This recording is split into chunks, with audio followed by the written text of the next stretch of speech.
From the campus of the University of Nebraska at Omaha.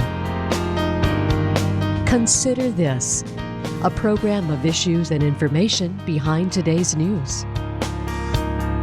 Right now, we are coming out of some difficult times that have been filled with a lot of trauma and isolation.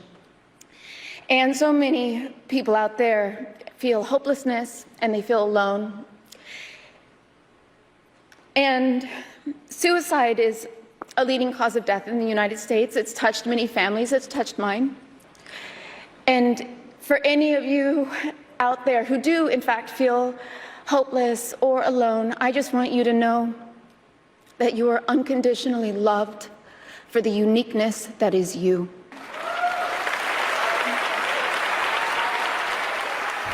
Hi, everyone. I'm Kathy Wyatt. Welcome to the 25th season and this week's edition of Consider This. Our topic, suicide prevention. Joining us to talk more about it are Tia Manning, President of the American Foundation of Suicide Prevention Nebraska Chapter Board, Maida Afdish, Suicide and Education Coordinator at UNO, and Georgina Duggs, Student Coordinator for the Out of the Darkness Walk at UNO. Thank you all so much for being here and welcome. Tia, I want to start with you. How many individuals took their own lives in 2020? So I hope you don't mind. I wanted to make sure I get the information correct. So first starting off with suicide is a global problem. And according to the World Health Organization, 800,000 people took their lives by suicide. And part of that is also realizing that I want to highlight that oftentimes it goes underreported due to a variety of reasons that we may touch on later. And then also to highlight that when looking at the information from the World Health Organization as well as the CDC, which is a lot of where we at AFS, the American Foundation for Suicide Prevention, get our statistics. In 2019, there was approximately 47,511 folks that died by suicide.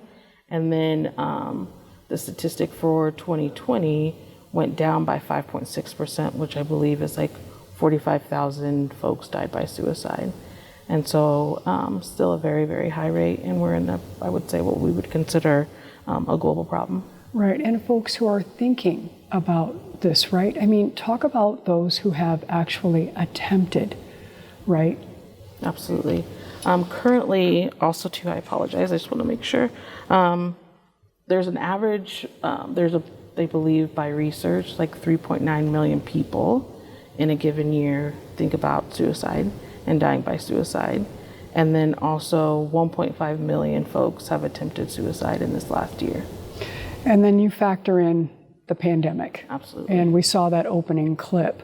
Talk a little bit about its impact on these people who are already suffering. I believe one of the impacts that we are seeing is the isolation, both physically and socially. Thinking about folks that are now working from home that may have had jobs that required physical interaction. You have the social aspect too, not able to do things with loved ones, with friends, family, and essentially being confined to where you live. But then also too, I think a big thing is access to like medical care. A lot of what I noticed with COVID is most things went to telehealth. And although it's a great resource and the accessibility to some folks has been really helpful, I think that also has impacted folks' outreach to receiving services in regards to COVID too. Really important that folks understand the risk factors in terms of this topic today. We have a graphic that we're going to put up for our viewers, Tia, and as we're looking at that, kind of talk us through, especially those things that we're not seeing on the screen, right? Absolutely. So in regards to job and economic loss, I think the one thing that we're seeing is there was a lot of loss of jobs. And I think one thing that folks, and it could either be due to the decisions they had to make that was best for their family, which resulted in economic loss. And then part of that too is what is that going to look like in regards to going further as we continue to go through this pandemic, right? And so basic needs aren't being met because of economic loss. So that could be housing, so homelessness also pays into that.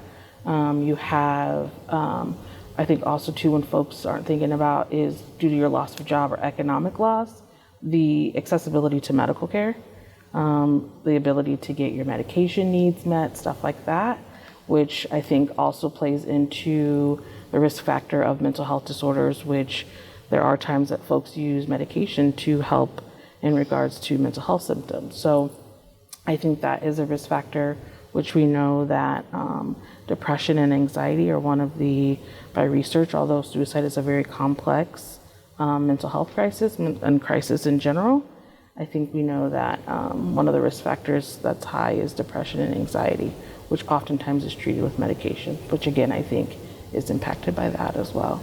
Maida, it's sounding like really no one is immune from this. I mean, Tia has hit some of the folks that have been impacted, especially during the pandemic, but talk a little bit more, personalize this a little bit in terms of who these people are. Yeah, absolutely. Yeah, that is very true. Suicide crosses racial and ethnic, age, socioeconomic, all of these factors. It impacts everybody. People that I think oftentimes we don't even know that they are experiencing some sort of crises that are mounting, which may lead them to think about suicide, or that's something that they've considered. We don't talk about it, so we don't know that person, my neighbor, my teacher, my coworker, right? All these folks might be experiencing some sort of degree of suicidal thoughts or even potential attempts, or they have a family member that they're struggling with to help and they don't know how, but nobody is talking about it. Yeah, and so Georgina, I mean, I think then this can be masked, right? I mean, we're talking about somebody who could sit in a classroom right next to you every day, somebody you pass on campus, right?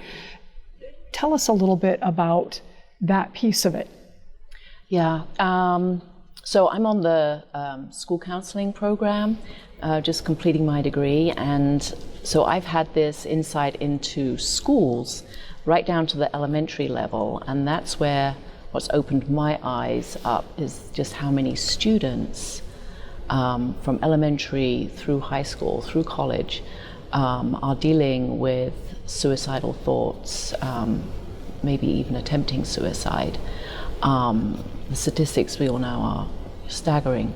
So I think it's super important that this has to be a topic that we talk about and we feel comfortable talking about. You know, an elementary student must not shy away. They must be ready to open up and talk about it, go to a trusted adult.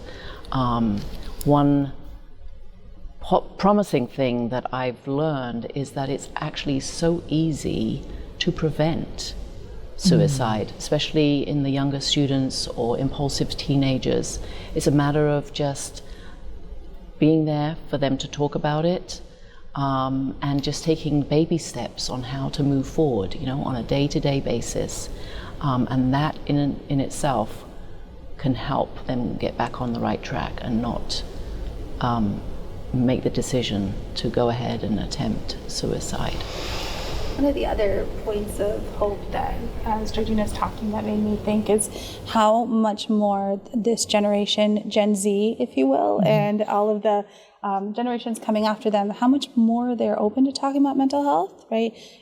TikTok is a really popular app for Gen Zers, and mental health is all over that app. People making videos talking about their experiences with mental health and what they struggle with and how they got help and all these wonderful things that even, I mean, you know, I'm a millennial and we weren't even talking about that back in my day, right? So that is one point of hope for sure, but we definitely need to continue to increase that conversation, because it only takes one time somebody being stigmatized and told that's not okay, you can't talk about this, we keep that in the family, that kind of thing. It only takes one time for that to happen, for people to feel like they can't open up and they hold it in, which is what leads to increasing stigma and unfortunately more silent. It's a silent epidemic, more of that. Yeah, and we're going to talk more here about how to open up that conversation. I think before we do that, Maida, I would like for you to walk us through the warning signs. I think, sometimes it's obviously important that people know what to look for, even though folks can be pretty good at masking things. Maida, tell us, we're going to put a graphic up for our viewers. And if you could just talk to us about the warning signs. Absolutely. So there's definitely a lot of verbal and behavioral signs that you will see in folks that sometimes they can look like they're mimicking other conditions or situations going on, but the more of these signs that you see, the more likely it is that person is at risk for suicide. So you'll see a lot of isolation and withdrawal. Sometimes for verbal signs, you will see people completely openly talking about ways that they would like to potentially end their life, or means that they are trying to access. Increased substance use. We know that there's a strong correlation between substance use, drugs, alcohol, etc., and the likelihood that somebody will die by suicide or at least attempt suicide. You'll also see a lot of really intense guilt and shame, oftentimes about things that are not even the person's fault. It's somewhat irrational. They'll have a lot of guilt and shame about things in their lives and their relationships with others that is not at all their fault. You'll definitely also see just a lot of intense kind of feeling like they don't have any more purpose, no sense of meaning, or any kind of like a lot of hopelessness, like they don't, and also that they're a burden to others. You'll see people just kind of feel like they don't matter. They're taking up space, and they're not contributing. And again, a lot of that is irrational, but it is something to pay attention to. Okay, so Maida, we are sensing, we've maybe seen this warning sign in an individual. And again, this is just one of those topics people are fearful of broaching. So if I'm a person who sees this, could be a possibility. But what if I'm wrong, right? I don't want to offend anybody either, or throw them for a loop. How would I start that conversation with them? Yeah, absolutely. So we do a lot of great training here on campus to help faculty, staff, and students be able to intervene with their peers and their colleagues to help support them if they're experiencing potentially some suicidal risk. The first thing you want to do is show a lot of empathy, just recognizing that I've noticed, that you're more withdrawn, or that you are seeming more depressed, or kind of not participating as much. Tell me about that, what's going on, and let them share with you, like open up that door to that conversation. Oftentimes people who are suicidal, they are, as we like to say, ambivalent about death. They don't necessarily want to die. They just don't see a way out of their pain. And whatever it is that's causing them so much suffering. So they see this as their only solution. So yes, they will oftentimes have a lot of these signs that they'll exhibit, and they can't wait for, oftentimes people can't wait for somebody to ask them, hey, what's going on? What are you experiencing? And then truly, the elephant in the room, right, is what I like to call it out. If you're worried that somebody's going to might be thinking about killing themselves, asking them very straightforward, are you thinking about killing yourself, right? Is that something that's crossed your mind? And, if so, I want to help you. You matter to me. I want to support you. Your life matters, right? I know it feels overwhelming right now, but your life and your safety and your presence here matter to me and to so many people.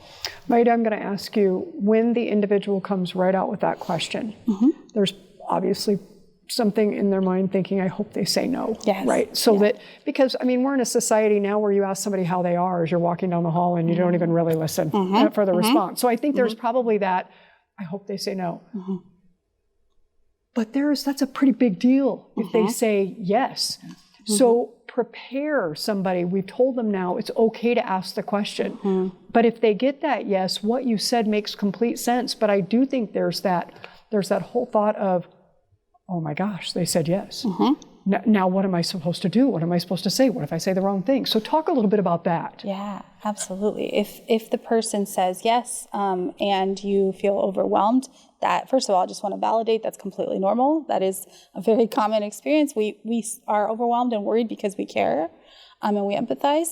So I think the next step is to provide them a connection to some sort of help, supporting them and letting them know I'm here with you. I'm going to stay with you. Let me get you to some help on a more urgent basis, right? Whether it's using some of the resources that we'll share in a little bit here, but using some support systems through mental health services or through other friends and family, just making sure that person isn't left alone and getting them, I call it mental health first aid, right? I always use the analogy of if you were giving somebody first aid for a physical wound, you wouldn't just say, here's the Band-Aid and walk away, right? You would help them out. You would get them, stop the bleeding and get them support so that they're stable. You want to do the same thing here with this person so that they feel that, they matter and they're going to get the support they need. Ladies, let me ask you, is there something we shouldn't say? Right? So we're concerned, is there something that maybe in our heart we think it's the right thing, but it's not? No matter how hard it's not going to come across right. Tia, can you think of anything? The first thing that my first response was just to make sure that you're non-judgmental and start saying all the things of ways to fix it. I like Maida's idea of sitting with them, sharing space, and being empathetic. I think a lot of folks are like, here's what we're going to do. We're going to handle it this way. And I feel like for some folks that may work, but also I feel like we also need to make sure that we're saving space for them and coming from a non-judgmental stance. Okay. Sure. All right. Good advice. Georgina, I want to ask you, because you brought up the different age groups, right? So you're giving awesome advice today in terms of how we open this door of conversation. How's it different for each, and I don't want to lump them into categories, but age group? I mean, obviously you're going to speak a little differently to the third grader than you might to the college student, than you might to the older adult, right? Because we've all kind of been in different places, especially during this pandemic. So approaching it and what you say, Georgina, I mean, is there any advice on that? Wow, there's still a lot to learn. And I think Maida and Tia have touched on all the points. And as far as the students are concerned, I think one of the most important things, because it's a natural reaction, as Maida said, to kind of shy away and oh my gosh, I don't want to say that word, suicide or anything, to a third grader. But we have to be direct, right? And what we shouldn't say in a school setting particularly is something like, oh, you're not thinking about suicide, are you? To a teenager, it's be direct. Are you thinking about suicide?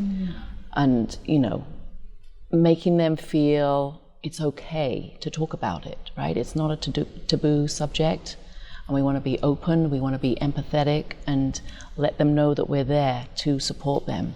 And with the younger elementary age group, adapt the wording a little, but still be direct. And obviously, you'll be pulling the parents in as well if you think anything bad is going on, or if their child is in any kind of danger, the parents or guardians will be contacted, and so we will work together as a team to get them through it. That being direct is so good. When I'm listening to you talk and I'm thinking, if we skate around the way we ask something, they're going to skate around the way they respond. So you're right. If that's what we want that direct answer, we need to ask it in a way, but that is empathetic and all the rest. Maida, I want to get back.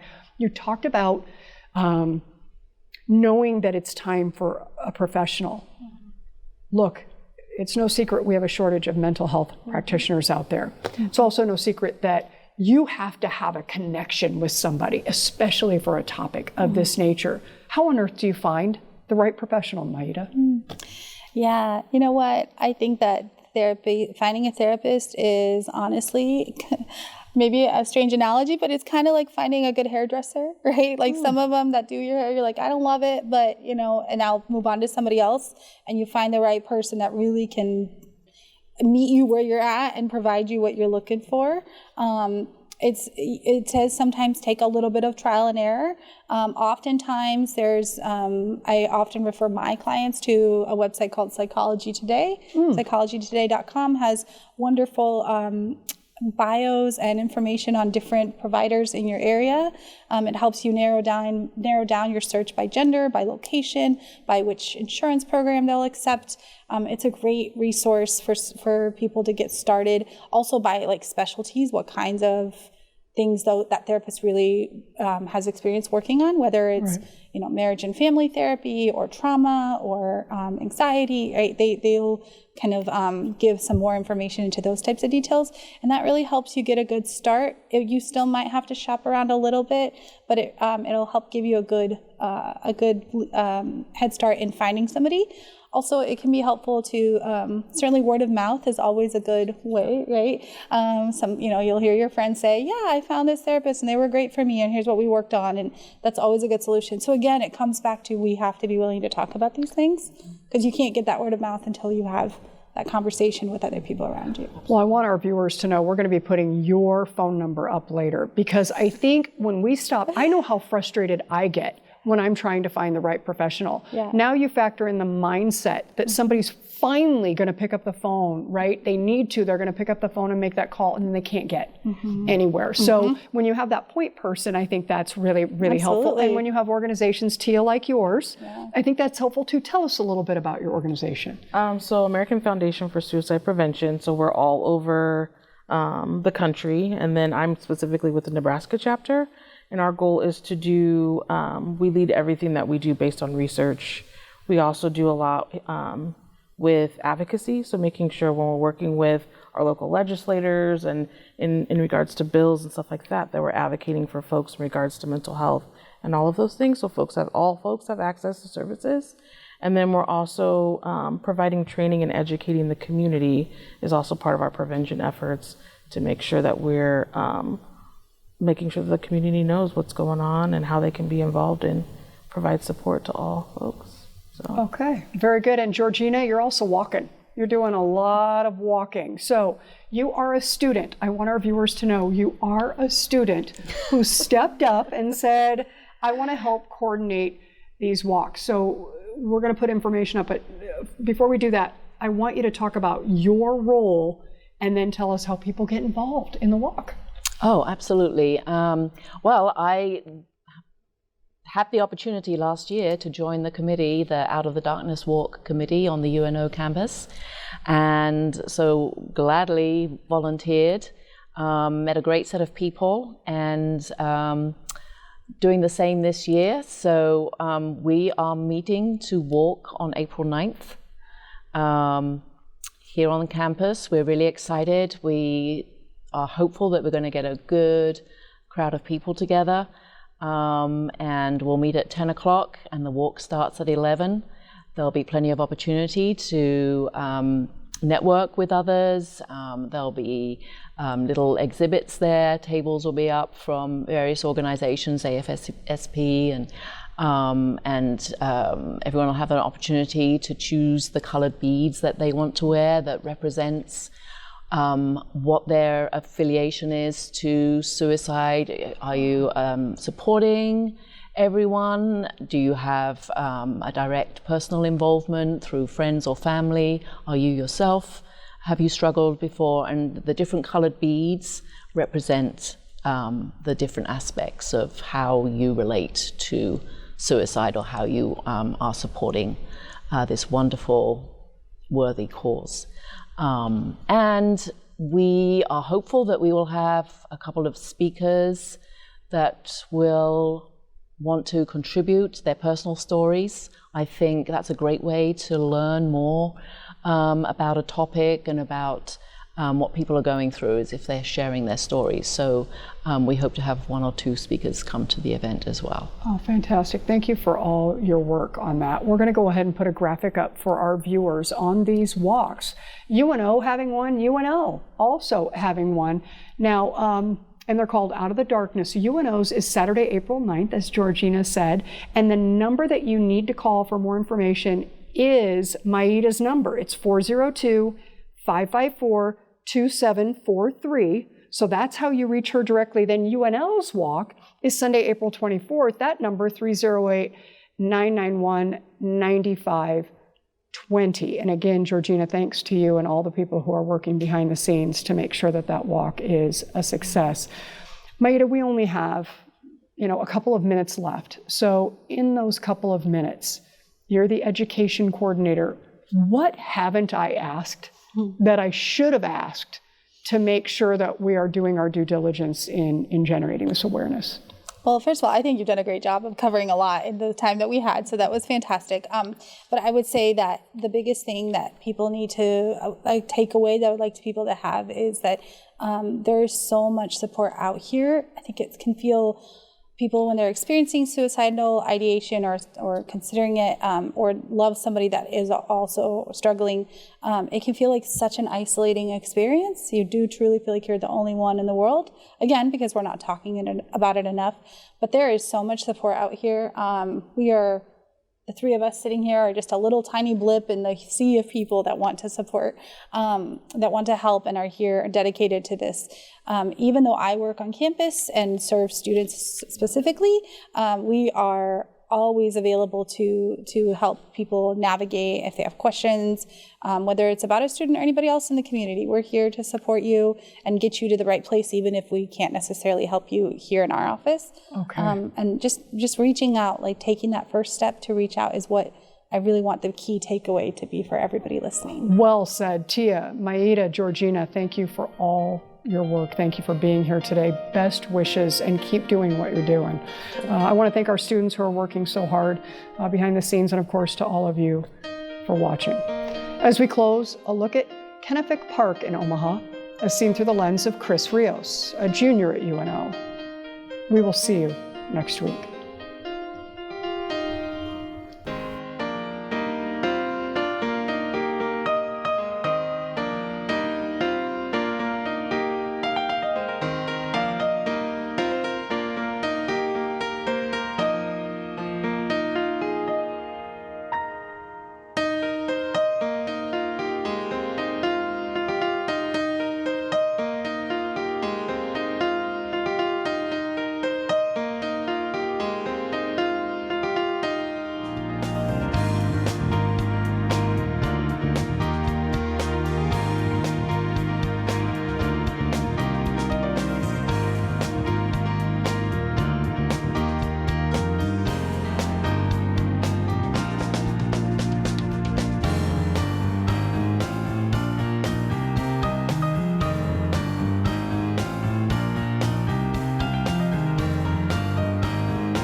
Consider This is an issues and information program produced by UNO Television.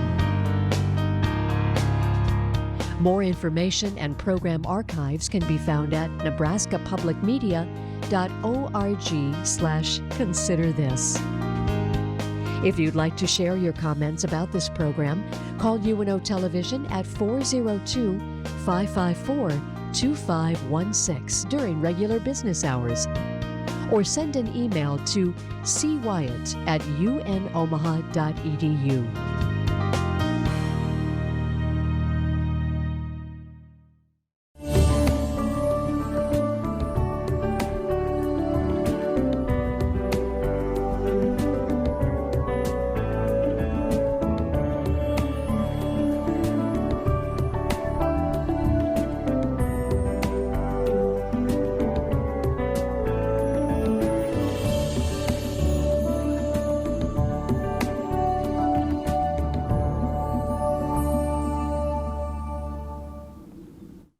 It is the longest-running Omaha-based statewide television program on the air today.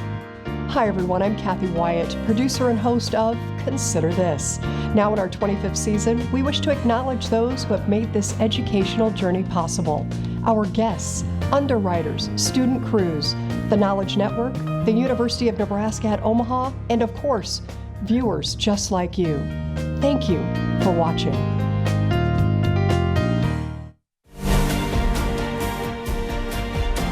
Welcome to the Omaha News. We are Omaha. The complex was condemned by the city in January for numerous safety reasons. We are truth tellers and award winners. They process and recycle approximately 100,000 tons of material. We are a community of strength and a team of big dreams. We are the Omaha News, where the people are the story.